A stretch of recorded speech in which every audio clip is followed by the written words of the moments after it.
So hello again. This is going to be a demonstration on how to create the basic circuits within Tinkercad. So if you go to the web page, Lab Under the Stairs 3.2, Breadboarding Circuits, you're going to find a bunch of helpful videos that will explain breadboarding circuits to you in physical space. Please make sure you go and watch those at some point. If you scroll down to the end of your page, you'll find your Tinkercad assignment for the week. So what we're going to ask you to do is to complete this portion of the class is to replicate these 5 circuits in Tinkercad, take a picture and share those with us in your ePortfolio. I'll show you a demonstration of how you could do that if you wanted to later at the end. So the 3 I'm going to demonstrate today is a basic circuit, a basic LED circuit, which consists of one LED, one resistor, a 9-volt battery. I'm going to then show you how to create an LED circuit with a push button, how to create an LED circuit with a dimmer circuit. On your own, you will be expected to create the uh, RGB LED circuit, and on your own, you'll be expected to create the RGB LED dimmer circuit. Okay, so those final 2 you'll be asked to do on your own. So for this demonstration, hopefully you've already gone to and created your Tinkercad account. You can sign up for a free student Tinkercad account if you haven't already. When you go into Tinkercad, you'll notice that you have the option to do 3D designs. So if you wanted to actually go in and create, say, your Lego brick or anything, you could try to do that within Tinkercad. This week, we're going to be using the circuit tabs. And as we move forward, when we get into Arduino, we're going to be using the coding unit. So for this week, make sure you go into your circuits tab and create a new circuit. When you get in there, you're going to see that you have a blank screen. On the right-hand side of your screen, you're going to see that you're going to have a whole bunch of different parts that you can use to create your circuit. So if we go back, the first circuit I'm going to create is comprised of one LED, one resistor, and one 9-volt battery. So I'm going to go down, I'm going to take a breadboard, because all these circuits are going to be built in a breadboard. I'm going to take my breadboard, set it up, and then I'm going to take my constituent parts. One 9-volt battery, one resistor, and one LED. Okay, so I have the parts that I'm going to require within my circuit. The first thing I'm going to do is I'm going to connect up my 9-volt battery.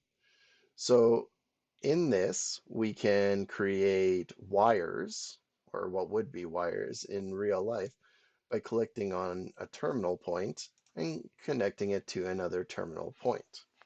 If I wish to remove a wire because I put it in the wrong spot, I select the wire and I hit delete. Here, I'm going to take my 9-volt battery and I'm going to hook my positive end of my 9-volt battery to the positive strip of my breadboard. And if you watch the previous video, what you know is that this positive strip on the breadboard is all connected together. Okay, so I'm going to connect the positive end of my battery to my breadboard. Say this was a real breadboard, we would want to color code our wires so that we know what is being connected to what. We can do this in the virtual space as well. So my positive terminus is red. I'm going to create a red wire. Just to clean it up, I'm going to make that wire go at a 90-degree angle. Okay, then I will do the same for my negative terminus. Okay, I'm going to connect it to the negative end of my breadboard. And I do that as shown, creating my 90-degree angles for my wire. Negative is represented in black, so I'm going to turn this into a black wire.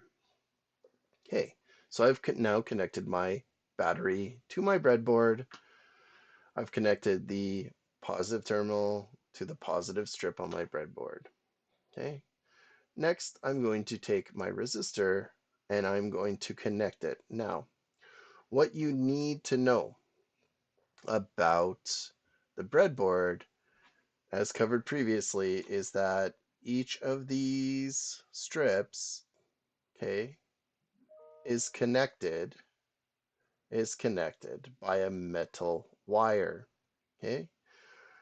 In this case, what I'm going to do to keep it simple is I'm going to bridge one side of the breadboard, which has this connected via that metal wire underneath, to the other side, which has a metal wire underneath.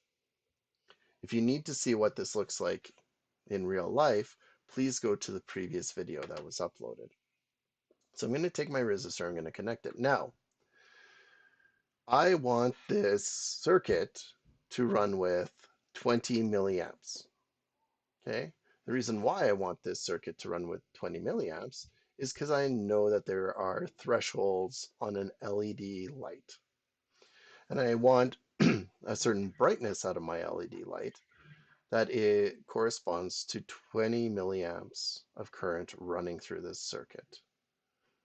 So I am going to need to actually calculate the amount of resistance that this resistor needs to provide to my circuit, and then correspondingly use the right resistor for that circuit. So how am I going to do that? I'm going to go back to Ohm's law, which we learned last week. So just as a brief refresher, I have my voltage is equal to my current times the amount of resistance.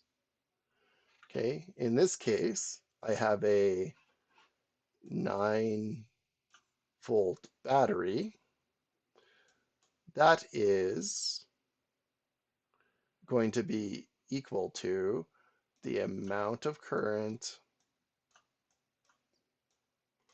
times the amount of resistance. Okay, so I have 9 volts, and I'm going to take the current times the resistance. So I know in this circuit I want 20 milliamps of current to run through my circuit. I have my 9-volt battery. I want 20 milliamps. So then I need to calculate the resistance. Well, look, this becomes a simple algebraic math problem where I have to rearrange. So it's current times resistance. If I want to calculate the amount of resistance I need within the circuit, I have to algebraically rearrange my equation. In this case, it's current times resistance. So I would take the opposite of current, or the opposite of multiplication, which is division, and I would divide this side by the current and this side by the current, giving me the formula V divided by current equals current times resistance divided by current, in which case current cancels, and I'm left with voltage divided by current is equal to resistance, or rewritten in my equation, 9 volts divided by 20 milliamps is equal to the amount of resistance that I need in my circuit. Okay. there is one last little piece that you need to know, or that I'm going to refresh your memory on. I have 20 milliamps. So remember, this is a metric system. This is the same as saying 20 milliamps is equal to the metric conversion to amps, which is 20 milliamps. We know there's 1,000 milliamps will equal an amp. So if we want to convert this over here, we divide by 1,000 to equal 0. I'm going to give myself a little more room. 0.2 amps. Okay, so I'm going to use that conversion to actually do my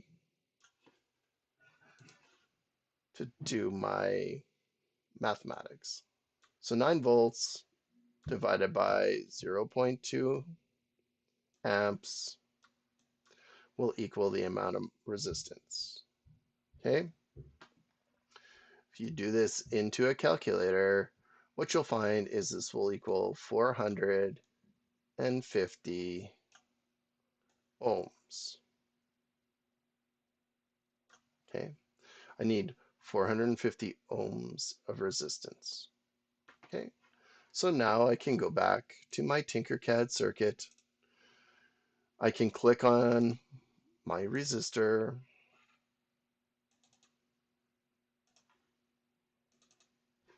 And I can select the amount of resistance that I would like. 450 ohms, and that'll give me the amount of resistance I want. Okay, now what I need to do is connect row 5 into my power source. Remember, a circuit needs to be a completed loop, so I need to connect this row to my power source. So I'm going to do that by clicking on the negative row and connecting it to the first slot in my breadboard. Now what I have done is I've connected the negative terminal of the battery to the row that my resistor is in, and I've allowed that resistor to bridge the gap to this side of the breadboard. Okay, so cathode and anode. Cathode of your LED always needs to be connected to the negative side, and the anode of your LED always needs to come back to the positive terminal of your battery. Okay, so I'm going to place, so my cathode is lined up with this side feeding from the negative terminus of my battery, and then I'm going to work the circuit back to the battery. So I can do that simply by connecting this row where my anode is connected to, bridge the gap back across to this row, row 6, and then connecting row 6 to the positive terminal of the battery. So now that I've done this, I'm going to check to see if my circuit is complete and working. I do this by hitting Start Simulation, and as you can see, since I have connected and completed the circuit, my LED light will light up. I know my resistance is correct because my LED light has not exploded. If you, say, change the resistance to an incorrect resistance, you will either see, if it's too little resistance, your LED light explode, or say it's too much resistance, your LED light will get dim, be too dim, or say shut off completely if your resistance is extremely high and no electricity can flow through the circuit. Okay, so I have completed this basic circuit. I have shown that I have lighted up the light bulb. We're going to ask you to do two things to share this with us. The first is you're going to export, okay? You're going to export and share a snapshot of your design. So you're going to download a file. Second, you're going to invite me and Mr. Wei, and you can do this by copying the link. So you copy the link to share, okay? You can then open up a Google Doc, okay? You can place your picture in, and underneath it, you can place the link that shares the file with us. Okay, you would then save this to your ePortfolio. So that is the basic circuit. I'm going to end this video. For the demonstration of the two following circuits, please watch the next video.